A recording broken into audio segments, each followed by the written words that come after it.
Hello दोस्तों, मैं शशांक आपका स्वागत करता हूं माई पाठशाला डिफेंस में। वो घड़ी आ चुकी है जिसका आपको बेसब्री से इंतजार था। ऑफिशियल नोटिफिकेशन आ गया था। अब आपके एप्लीकेशन फॉर्म भी शुरू हो चुके हैं अग्निवायु के, और सिलेबस जो नोटिफिकेशन में आया है उसमें एक बहुत बड़ा बदलाव देखने को मिल रहा है। फिजिक्स के बहुत सारे चैप्टर्स को एक साथ मर्ज करके आपको कंफ्यूज करने की कोशिश की जा रही है कि भैया क्या पढ़ें और क्या ना पढ़ें। तो आज के वीडियो में हम लोग वो पूरा डिटेल देखेंगे, कौन कौन से टॉपिक्स हैं, किस किस तरीके से हमें फोकस करना है और क्या है सिलेबस, अब लेटेस्ट सिलेबस, अभी का सिलेबस फिजिक्स का। तो चलिए अपनी वीडियो स्टार्ट करते हैं। तो आपको जैसे पता है कि न्यू सिलेबस आया है अग्निवीर का, और ये अग्निवीर की अगर हम लोग बात करते हैं तो ये अग्निवायु से संबंधित है। और जो आपका पहले एक्स ग्रुप होता था, अब ये साइंस स्ट्रीम वाला जो हिस्सा हो गया है, उसकी आज हम लोग मेन बात करने वाले हैं। तो जैसे कि आपको पता है अग्निपथ का ये ऑफिशियल नोटिफिकेशन है और वहीं से मैंने पूरा उठाया है। तो यहाँ पे हम लोग टॉपिक्स देखेंगे और टॉपिक्स में देखेंगे कि किस किस तरीके से क्या क्या चेंजेस हुए हैं, और उसके बाद ये भी डिस्कस करेंगे कि कहाँ कहाँ पर किस किस तरीके के क्वेश्चंस आ सकते हैं, कितने क्वेश्चन आ सकते हैं, किन किन टॉपिक्स पर आपको ज्यादा फोकस करना है। चलिए, तो सबसे पहले तो आपको पता ही होगा कि फिजिकल वर्ल्ड इन्होंने यहां पे लिख दिया है और मेजरमेंट लिख दिया है। हालांकि पहले मेजरमेंट ही लिखा जाता था। तो ये आपको समझना है कि फिजिकल वर्ल्ड इन्होंने जब दे दिया तो यहां पर इन्होंने यूनिट के चैप्टर को और बढ़ा दिया है। तो यूनिट का जो चैप्टर है इसको और बढ़ा दिया है इन्होंने फिजिकल वर्ल्ड लिखकर। तो पहले क्या होता था, पहले आपके मेजरमेंट्स आते थे, डायमेंशंस आते थे बस। और अब यहां पर नए नए तरीके की यूनिट्स भी आपसे पूछी जा सकती हैं, जैसे पारसेक पूछा जा सकता है जिसको हम लोग पैरेलैटिक सेकंड कहते हैं, चंद्रशेखर यूनिट पूछी जा सकती है, बहुत सारी चीजें। फिर आपका पुराना बहुत ही इंपॉर्टेंट काइनामेटिक्स। काइनामेटिक्स जो है याद रखिएगा, इसमें 2D भी है, 3D भी है, मतलब प्रोजेक्टाइल मोशन भी है, आपका लीनियर मोशन भी है। तो इससे आपके दो सवाल तो बनते ही बनते हैं, तो इसको तो कभी छोड़िएगा मत, बहुत ही खास है, बहुत ही इंपॉर्टेंट है। इसके बाद लॉ ऑफ मोशन की जब हम लोग बात करते हैं, एकमात्र ऐसा टॉपिक जो अगर आप देखेंगे उठाकर तो ऐसा पेपर ही नहीं गया जब ये क्वेश्चन ना आया हो। तो याद रखिएगा, तो इससे तो आपका एक या दो क्वेश्चन फिक्स है कि आना ही आना है, इसको तो आप छोड़ ही नहीं सकते, जो लॉ ऑफ मोशन है। ठीक है, इसके बाद वर्क, एनर्जी, पावर। पावर से याद रखिएगा, पावर और वर्क से बहुत बार क्वेश्चन आते हैं। पावर और वर्क जो है अगर आपने डिटेल में देख लिया है तो फिर क्वेश्चन आपको समझ में आने लगेंगे। अगर आपने ये तीनों चीजों को पढ़ा है तो आपके आराम से 3 से 4 क्वेश्चन कहीं नहीं गए हैं। ठीक है, इस बात को याद रखिएगा। इसके बाद motion of system of particles and rigid body, ये जो टॉपिक इन्होंने दिया है इसमें बहुत ही खास क्या है कि यहाँ पे अलग अलग तरीके के मोशंस के बारे में बात की गई है, जैसे रोटेशन है आपका, ठीक है, सर्कुलेशन है, सर्कुलेटरी मोशन है, रोटेटरी मोशन है, जो सेंटर ऑफ ग्रेविटी से जो आपके क्वेश्चन बनते हैं वो सारे क्वेश्चन आपको यहाँ पर देखने को मिलेंगे। और इसके बाद अगर मैं बात करता हूं तो ग्रेविटेशन मोस्ट इंपॉर्टेंट टॉपिक है ये, इसको तो आप मोस्ट इंपॉर्टेंट टॉपिक कर लीजिएगा। ठीक है, इससे आपको सवाल मिलता ही मिलता है, या तो वो आपका ट्रिकी क्वेश्चन में दे देंगे या तो वो शायद न्यूमेरिकल्स में दे देंगे, बट वो क्वेश्चन देते हैं इस ग्रेविटेशन से, इस बात को याद रखिएगा। ठीक है, इसके बाद property of bulk matter. Bulk matter यहां पर अगर हम लोग बात करते हैं ना तो यहां पर मेनली आ जाता है सरफेस टेंशन। ठीक है, सरफेस टेंशन।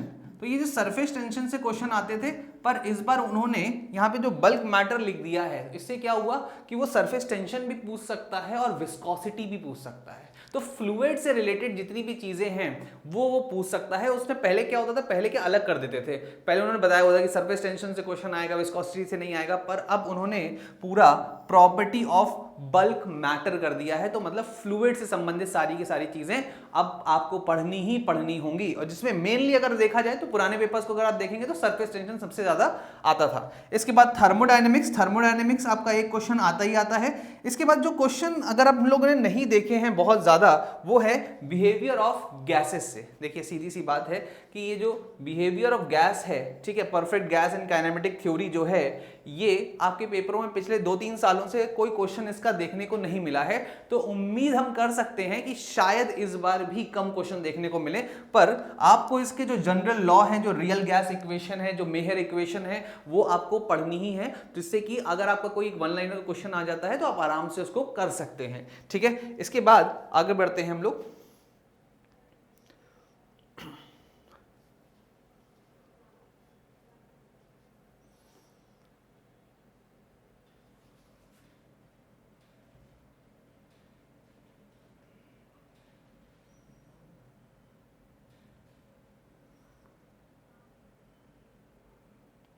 ठीक है,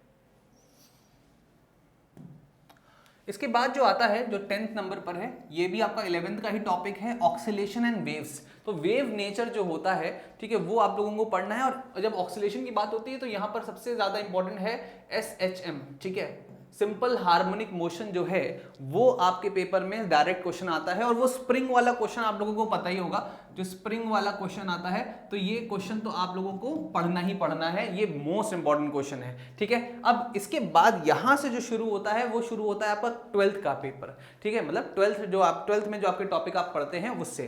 तो इलेक्ट्रोस्टैटिक्स से एक क्वेश्चन आना ही आना है, ये तो याद ही रखिए। इलेक्ट्रोस्टैटिक्स से क्वेश्चन हमेशा ही आता है। और ये ज्यादातर अगर देखा जाए तो वो कूलम चार्ज और दो अगर चार्जेस रखे हुए हैं तो उनके बीच का जो दूरी है उसको बढ़ाने पे घटाने पे इस तरीके के क्वेश्चन, या फिर कोई न्यूमेरिकल बेस्ड क्वेश्चन देखने को मिलता है। अब देखिए यहाँ पर कि magnetic effect of current and magnetism. ठीक है, पहले ये अलग अलग रखा जाता था यहाँ पर, और करंट इलेक्ट्रिसिटी को अलग रखते थे, मैग्नेटिक इफेक्ट ऑफ करंट को अलग रखते थे, मैग्नेटिज्म को अलग रखते थे। पर इस बार उन्होंने क्या किया है कि करंट इलेक्ट्रिसिटी और को तो अलग रखा ही रखा है, मैग्नेटिक इफेक्ट ऑफ करंट और मैग्नेटिज्म ये दोनों को एक साथ कर दिया है। इसका मतलब ये है कि यहां पर वो फोकस करना चाहते हैं मैग्नेटिक इफेक्ट ऑफ करंट और मैग्नेटिज्म दोनों पर। तो मैग्नेटिज्म से थ्योरी बनती है और आपका मैग्नेटिक इफेक्ट ऑफ करंट जो खासकर इंडक्शन की बात करता है।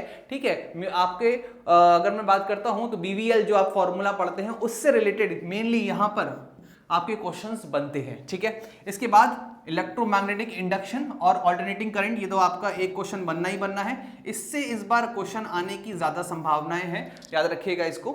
ठीक है, इससे क्वेश्चन आने की संभावना है। फिर इलेक्ट्रोमैग्नेटिक वेव्स, ये थ्योरी वाला क्वेश्चन होता है, हालांकि ये हमेशा नहीं देखने को मिलेगा आपको। इलेक्ट्रोमैग्नेटिक वेव्स के क्वेश्चंस हमेशा आपको देखने को नहीं मिलते हैं, आ भी सकता है नहीं भी आ सकता है। तो एक क्वेश्चन हम मान के चल सकते हैं, इस बार का सबसे महत्वपूर्ण जो हिस्सा है वो है ऑप्टिक्स। क्यों? क्योंकि पहले क्या होता था कि पहले वो बता देते थे कि भाई हमें लेंस से क्वेश्चन पूछने हैं, हमें आईज से क्वेश्चन पूछने हैं, हमें मिरर से क्वेश्चन पूछने हैं। इस बार उन्होंने पूरा डाल दिया ऑप्टिक्स। अब ऑप्टिक्स में तो दोनों चीजें आ जाती हैं, क्या क्या, आपका वेव ऑप्टिक्स भी आ जाता है और आपका रे ऑप्टिक्स भी आ जाता है। तो वो कौन सी चीजों से पूछेंगे, पक्का है कि इससे आपके 2 से 3 सवाल जरूर इस बार मिलने वाले हैं। ठीक है, तो वेव ऑप्टिक्स, रे ऑप्टिक्स, क्या वो पूछेंगे, अभी उन्होंने कुछ नहीं डाला क्योंकि उन्होंने पूरा लिख दिया है ऑप्टिक्स।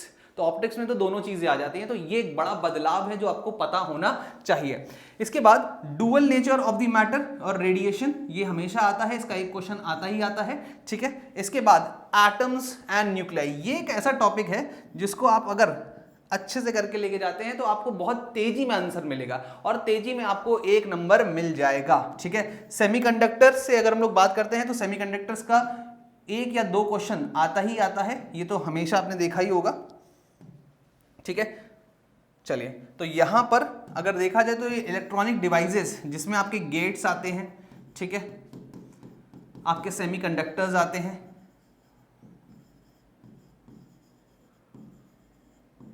ठीक है, तो ये सारी जो चीजें हैं इसमें आती हैं और इससे 1 या 2 क्वेश्चन कभी ना कभी आपको देखने को मिलेंगे। वैसे पिछली बार तो नहीं आए थे, पर हाँ इस बार उम्मीद है कि आ सकते हैं।